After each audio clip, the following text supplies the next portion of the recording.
వాడిని చెప్పు, పక్కనే ఉన్నాడు. వీడిని చెప్పు.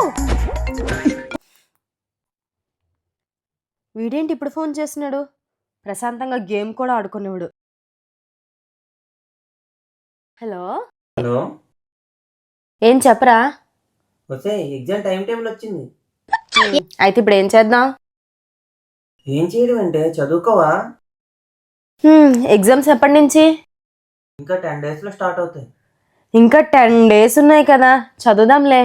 సరే గాని గేమ్ ఆడుతాను, వచ్చి జాయిన్ అవ్వచ్చు కదా. నేను చదువుకోవాలిరా, రాను. ప్రపంచంలో పెద్ద నువ్వే చదివిసినట్టు. రా, ఒక గేమ్ ఆడదాం. సర్లే, దా ఆడదాం. ఉమ్. 1 hour later. ఇంకా చాలురా గేమ్ ఆడడం. ఇంకో లాస్ట్ మ్యాచ్ ఆడదాం రారా. సరే.